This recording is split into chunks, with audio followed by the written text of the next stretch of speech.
Last night in Washington, something horrific happened.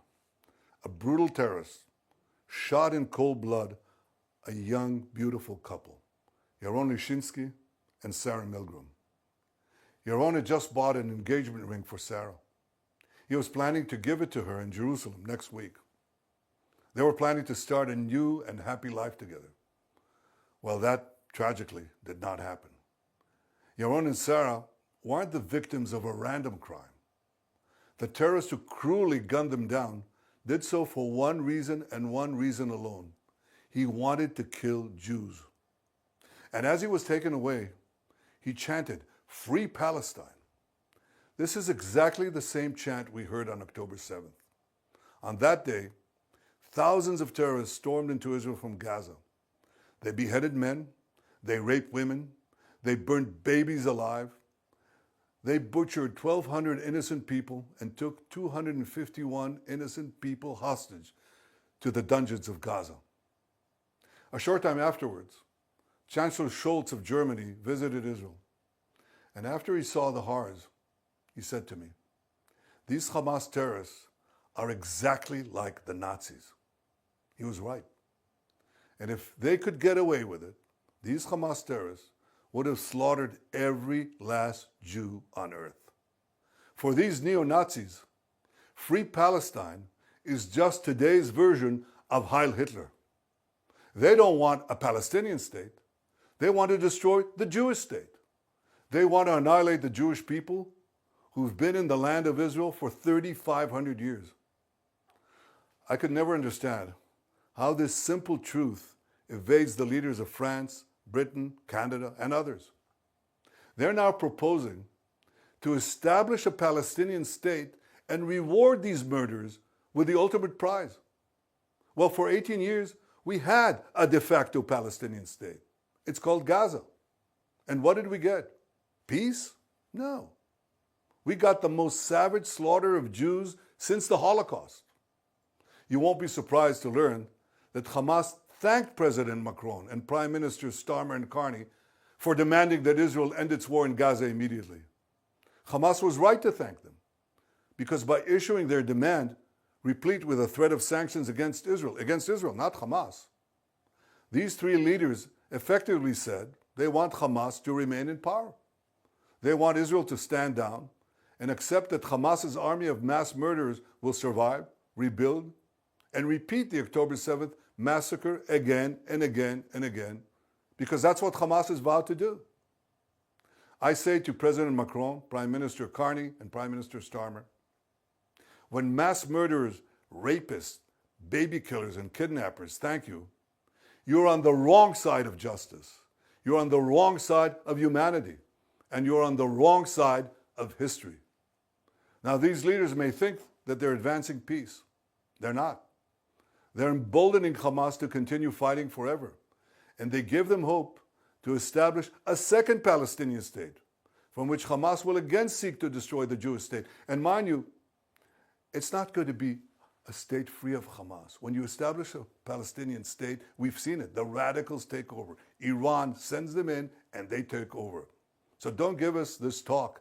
It'll be a peaceful Palestinian state. It won't be. But the hypocrisy doesn't stop there. These and other leaders have bought into Hamas's propaganda that says Israel is starving Palestinian children.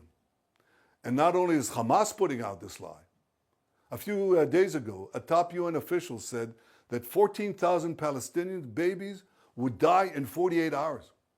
You see, many international institutions are complicit in spreading this lie.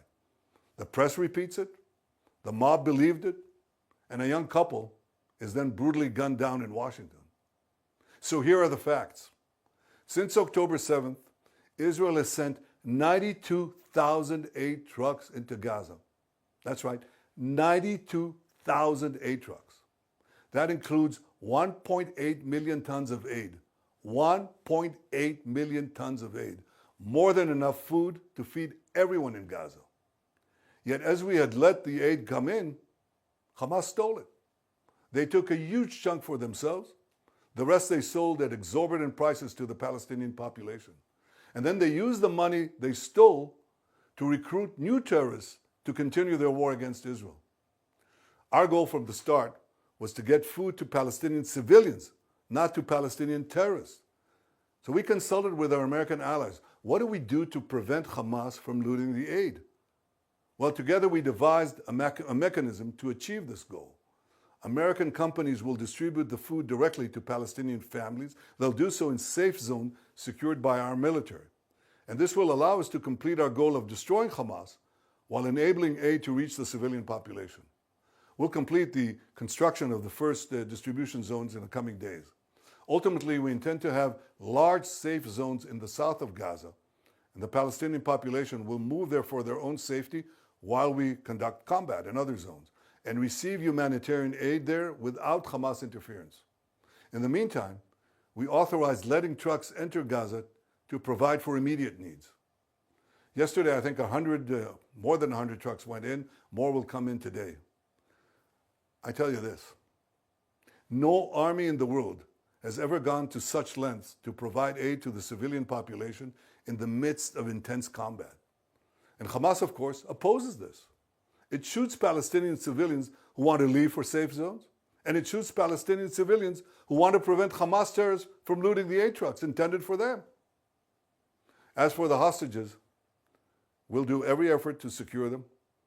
I'm ready for a temporary ceasefire to get more out, but we demand, and you should demand, that all of our hostages be released, and released immediately. And so should every civilized country demand this. We're in an intense seven-front war that was launched against us by Iran and its proxies. Sometimes in war, accidents happen. One such incident happened the other day in Jenin, and thankfully no one was hurt. Our military has expressed its regret over the event because we don't target civilians or diplomats. We target terrorists. Exactly the opposite of Hamas. They target civilians, ours, and they hide behind civilians, theirs. They use them as human shields. That's a double war crime. But I don't hear that coming from any one of those countries that criticize Israel. For those who say that Israel stands alone, I say we're not alone. Justice stands with us. The truth stands with us. History stands with us. And so do countless people around the world who can tell the difference between right and wrong, between good and evil. I want to thank all of them. And I especially want to thank President Trump and the American people for their forthright stand with Israel and with the Jewish people. Together we stand, together we'll triumph, and we'll see the victory of civilization over barbarism.